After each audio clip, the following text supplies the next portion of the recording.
बंधुगण नमस्कार।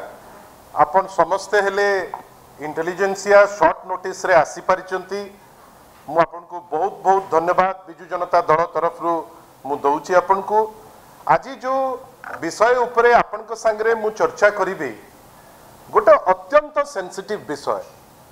आपण भावंतु जणे केंद्र मंत्री श्री धर्मेंद्र प्रधान से ओडिशा आसुचंती। ओडिशा आसिकरी हठात किनी जाउचंती बक्सी जगबंधुंकर प्रतिमूर्ति पाखु। से पुणी एमिति जणे केंद्र मंत्री जे बक्सी जगबंधुंकर जो आंदोलन जोटा आमे प्रथम कहूचे जे स्वाधीनतार प्रथम आंदोलन बेली कहूचे पाइक विद्रोह को आज पर्यंत शिक्षा मंत्री शिक्षा क्षेत्र रे बा कोनोसी बही रे गोटे जगह दबा पाई से सक्षम हेई नांती। पार्लियामेंट रो पोर्टल रे ठिया हेई गोटे वक्तव्य मध्य देई पारि नांती जे मो ओडिया पुओ आ पाइक विद्रोह होउची प्रथम स्वाधीनता संग्राम कि प्रथम स्वाधीनतार आंदोलन आज पर्यंत आमे धर्मेंद्र बाबू को मुहरु पदुटिए सेटा सुनी पारिलु नाही। किंतु गोटे विद्वेष रो अभिमुख्य रखी जहाँ कहते वर्तमान मो पूर्वपरी जे आपन को एड्रेस करुतिले गोष्ठी भितरे गोटे लड़ई करिबार गोटे कुत्सित चिंता रखी श्री धर्मेंद्र प्रधान आसी एठी पहुंचले। छात्र छात्रंक भितरे जेमती सारा ओडिसा रे निया लागू गोटे स्टेटमेंट देले रेवेन्सा उपरे समग्र राज्य रे वर्तमान ता उपरे प्रतिक्रिया प्रकाश पाइछि। समस्ते छी छी करूचंती धर्मेंद्र प्रधान को।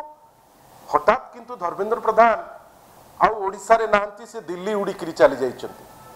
हमर तांको प्रश्न अछि आपण कोन आसीथिले ओडिसा रे निया लगैबा पय? आपण कोन आसीथिले जे गोष्ठी भितरे दुईटी तीनटी चारोटी पांचटी जो विभिन्न स्टूडेंट ऑर्गेनाइजेशन भितरे जानी जानी करी गोटे लड़ाई करिबा पय? आपण आश्चर्य हे जिवे गतकाली गोटे मशाल रैली सेव रेवेन्सा ग्रुप मिसिकरी 1000 खंडे छात्र छात्री किछि अलुमनाई हममान को परी गोटे रैली टे पुलिस परमिशन रे करा गला।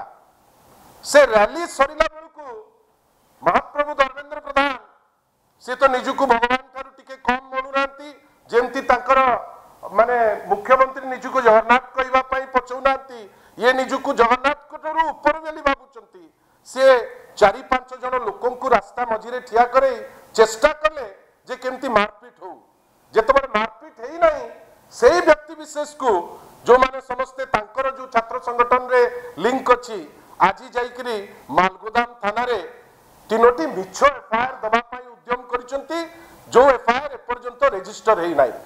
एफआईआर कहा नारे पुणी ना जे होचंती विधायक व्योमकेश राय मु निजे मुखपात्र बिजु जनता दल एवं इकराम खान जने व्यक्ति विशेष 3 जन नारे जानी सुनी करी गोटे करा जाईची जे कोन ना यांक संगरे गोटे फॉल्स एफआईआर करबा पई उद्यम करा जाईची जोटा एपर्यंत रजिस्टर हेई नाही।